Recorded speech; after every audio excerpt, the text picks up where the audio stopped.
당신은 그 사람을 가졌는가? 여러분에게 또한 저 자신에게 질문을 던지면서 오늘 이 시간을 시작하도록 하겠습니다. 그 사람을 가졌는가? 망망대해 한복판에서 단 하나밖에 없는 생명과도 같은 구명대를 아낌없이 내어줄 그런 사랑을 경험했는가? 그 한 사람이 있음으로 해서 그 사람의 미소와 따뜻한 말 한마디만으로도 그 어떤 고난과 어려움도 견뎌낼 수 있는가? 이 질문에 예라고 답할 수 있다면 그 사람은 참으로 행복한 사람일 것입니다. 그러한 삶은 누가 뭐래도 성공한 것입니다. 사람들은 나를 구명대에서 던져줄 사람이 없어서 불행하다고 말합니다. 그 사랑을 간절히 바라며 여기저기 기웃거리며 사랑을 구걸합니다. 어린 시절에 아버지로부터 받지 못한 사랑을 받기 위해 남자를 찾고 어머니가 채우지 못한 부분을 채우기 위해 여자를 구합니다. 자기 사업에 투자를 해줄 사람을 찾기 위해 여기저기 기웃거리면서 절망도 합니다. 그러면서 이렇게 불평을 합니다. 나에게는 그런 사람도 그런 친구도 없다. 나는 정말 운이 없는 사람이야. 내 주위를 보라. 어쩌면 이렇게 어두울 수가 있는가. 그래서 나는 불행하다. 결국은 우리는 자신의 상처와 비슷한 상처를 갖고 있는 사람들을 만나게 됩니다. 자신이 치유된 만큼 만나게 되기 때문입니다. 내가 구명대를 던져줄 수 있는 마음의 공간이 있으면 역시 나에게 구명대를 던져줄 정도의 마음의 공간이 있는 사람이 다가오게 마련입니다. 나는 절대 구명대를 던질 수 없고 그저 받고만 싶다면 그런 나의 바람과 똑같이 구명대를 자기한테 던져주기만을 간절히 원하는 사람이 내 앞에 나타날 것입니다. 사랑은 운이 아닙니다. 사랑은 과학처럼 분명합니다. 내가 준비된 만큼 그 사랑이 내게 다가옵니다. 나의 상처만큼 만납니다. 내가 치유된 만큼 정확히 만나게 되어 있습니다. 캄캄하다고 불평만 하는 동안에는 빛 한 줄기 발견하기 힘듭니다. 눈을 감고 있으면서 아무것도 보이지 않는다고 괴로워하는 격입니다. 어두우면 촛불 하나만 켜도 됩니다. 온 세상을 다 밝히지 않아도 됩니다. 내가 앞을 볼 수 있을 정도의 불이면 됩니다. 나는 그런 촛불 같은 사람이 되고 있는가? 이런 질문을 스스로에게 던질 수 있어야 합니다. 말릴 길 나서는 날 처자식 내맡기며 맘 놓고 갈만한 사람, 그 사람을 그대는 가졌는가? 온 세상 날 버려 마음이 외로울 때도 저 마음이 하고 믿어지는 그 사람을 그대는 가졌는가? 탔던 배 꺼지는 시간 구명대 서로 사양하며 너많은 잡을 살아다오 할 그 사람을 그대는 가졌는가? 불의의 사형장에서 다 죽어도 너희 세상 빛을 위해 저만은 살려두거라 일러줄 그 사람을 그대는 가졌는가? 잊지 못할 이 세상을 놓고 떠나갈 때 저 하나 있으니 하며 빙긋이 웃고 눈을 감을 수 있는 그 사람을 그대는 가졌는가? 온 세상의 찬성보다도 아니하고 가만히 머리를 흔들 그 한 얼굴 생각에 알뜰한 유혹을 물리치게 되는 그 사람을 그대는 가졌는가? 위에 시인은 평화주의자여 영상가요 시인이셨던 함석헌 성대님께서 안긴 그 사람을 가졌는가라는 시입니다. 내가 사람을 대할 때 가장 궁금한 것은 그 사람의 배경이나 학식, 재물, 외모, 건강이 아닙니다. 단 한 가지, 그 사람이 사랑했던 사람과 그 사람을 사랑했던 사람들에 관한 것입니다. 내가 세상에서 가장 부럽고 존경스러운 사람은 자신도 죽어가는 상황에서조차 서로 구명대를 사양할 그런 사람을 갖고 있는 사람들입니다.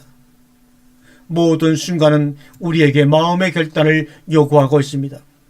인간이 누군가와 관계를 맺는다는 것은 자신을 송두리째 내어줄 준비가 되어 있어야 함을 의미하는 것이기도 합니다. 우리에게는 마음의 문이 있습니다. 우리들의 마음에는 문이 있고 이 마음의 문에는 문고리가 달려 있습니다. 그런데 마음의 문에는 문고리가 밖에 달려 있지 않고 안에 달려 있습니다. 그래서 밖에서는 이 문을 열 수가 없습니다. 아무리 밖에서 문을 쾅쾅 두들고 큰 소리를 치며 협박을 해도 안에서 열어주지 않는 한 도저히 열 수가 없는 것이 바로 마음의 문입니다. 내가 허락지 않는 한 누구도 나에게 상처를 줄 수 없는 이치와도 같습니다. 그러므로 다른 사람이 내 마음의 문을 열어주기를 기다리지 말아야 합니다. 내가 마음의 문을 열지 않는 한 누구도 열 수가 없기 때문입니다. 마음의 문은 오직 나만이 열 수가 있는 문입니다. 아무리 처참한 상처를 받았다고 하더라도 우리 각자 내면 깊숙한 곳에 있는 참된 나, 즉 하나님의 형상에는 터럭만큼의 손상도 가하지 못합니다. 그래서 기도할 때는 내가 마음의 문을 엽니다. 들어오세요라고 초청하는 기도를 드려야 하는 것입니다. 마음의 문고리는 나를 지켜주는 힘입니다. 내 안에 허용과 거절을 선택할 수 있도록 분명한 계기판이 있어야 합니다. 내 마음 깊은 곳에서 예스할 때만 예스하고 노하고 하면 그 문제에 대해서는 노라고 할 수 있어야 합니다. 여기까지는 허용했지만 그 이상은 내가 원하는 게 아니라고 분명하게 거절할 수 있어야 합니다. 분명한 사실은 내가 허락지 않는 한 그 어떤 것도 나에게 상처를 입힐 수 없다는 것입니다. 내가 허락지 않는 한 남들이 나에게 상처를 줄 수는 없습니다. 그러므로 여러분의 가슴에서 들리는 소리를 들으시길 바랍니다. 여러 가지 삶의 문제로 고통당하는 사람들에게 당신의 문제가 뭡니까? 라고 질문을 드리면 돈이 문제입니까? 남편 혹은 아내가 문제입니까? 자녀가 달라지면 모든 문제가 해결됩니까? 라고 물으면 결국엔 자신의 문제가 무엇인지조차 모르고 있다는 사실을 깨닫고 우리는 놀라곤 합니다. 진짜 문제는 문제가 무엇인지 모르고 있다는 데 있습니다. 문제가 뭔지 안다면 그것은 더 이상 우리에게 문제가 아닙니다. 그런데 대부분의 문제들의 근본 원인은 머리와 가슴 사이의 차이에 있다고 말할 수가 있습니다. 안타깝게도 머리로는 이미 다 이해할 수 있었던 것들이 가슴까지 전달되는데 실로 장구한 세월이 지난 다음에야 가능한 경우가 많기 때문입니다. 무슨 말을 어떻게 하느냐가 중요한 것이 아닙니다. 무슨 일을 어떻게 얼마나 했느냐가 더 중요한 것도 아닙니다. 중요한 것은 나의 가슴이 그것을 어떻게 느끼느냐입니다. 오늘날 모든 인간관계의 공통적이고 근본적인 문제 원인은 바로 마음을 전달할 수 없다는 데 있습니다. 우리 주변의 부부 사이에서 가장 많이 듣는 얘기가 그 사람은 내 마음을 너무너무 몰라줘요. 내 가슴속을 확 열어 보여줄 수만 있다면 너무나 좋겠어요. 정말 답답해 죽겠어요. 단 한 번만이라도 그 사람이 내 마음을 알아주고 나눈다는 느낌을 가질 수만 있다면 얼마나 좋을까요? 저는 그런 의도가 아니었던까니요. 이렇게 의사소통이 안 되고 마음과 마음이 닿지 못하니까 서로 간에 벽이 생기게 되는 것입니다. 결국 고통이 커질 수밖에 없는 것입니다.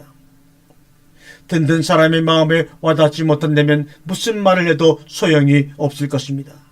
아무리 큰 소리를 지른다 한들 공허한 메아리가 되고 말 것입니다. 왜 어떤 말은 듣기에 그렇단데 나쁜 의도라고는 전혀 없어 보이는데 사람의 마음을 상하게 하고 깊은 상처를 남기는 것일까? 심지어 삶을 망치게 하는 씨앗이 되기도 할까? 그런가 하면 어떤 말은 어눌하기 짝이 없고 듣기에도 대단한 말이 아닌 것 같은데 아픈 상처를 치유하는 힘이 느껴지는 걸까? 과연 그 차이는 어디에 있을까요? 그 차이는 우리가 얼마만큼이나 진심으로 마음을 나누고 있느냐에 있습니다. 상대방의 마음의 소리를 들을 수 있어야만 그 사람을 움직일 수가 있습니다. 마음과 마음으로 통하지 않고서는 서로가 진실을 맞닿을 수가 없습니다. 그러므로 온 정신과 마음을 모아서 사랑하는 사람의 마음의 소리를 들을 수 있도록 훈련할 필요가 있습니다. 그러나 그보다 더 중요한 것은 내 마음의 소리를 듣는 것입니다. 다른 사람을 기쁘게 하기 위해서 물불 안 가리고 온 정열을 다 바쳐 바삐 뛰어다니지만 정작 자기 가슴에 소리를 놓치고 사는데 문제의 원인이 있기 때문입니다. 일이 잘되고 못되고는 내가 얼마만큼 내 가슴에 소리를 듣고 따르냐에 달려 있습니다. 남들이 알아주는 엄청난 일을 했다고 하더라도 나의 가슴 깊은 곳에서 하찮게 느끼고 있다면 세상에 그보다 허망한 일도 없었을 것입니다. 그러나 누구 한 사람 알아주지 않는다 하더라도 내 가슴 깊이 기뻐하고 감격해 한다면 그보다 잘된 일이 어디 있겠는가? 가슴이 진정으로 바라는 일을 하고 있다면 그 일이 남들이 보기에 하지 않은 일이라 할지라도 사실은 가장 위대한 일을 하고 있는 것입니다. 그러므로 가슴이 기뻐하지 않는다면 그것은 결코 자신에게 좋은 일이 아닙니다. 그러나 가슴이 벅차오르고 기뻐한다면 바로 그것이 우리가 해야 할 일입니다. 지금 이 시간 우리가 할 일은 가슴의 소리를 듣는 일입니다. 바삐 서두르던 일을 잠시 멈추고 서서 두 손을 가슴 위에 얹어보시기 바랍니다. 가슴의 고동 소리를 들어보세요. 그리고 자신에게 이렇게 물어보십시오.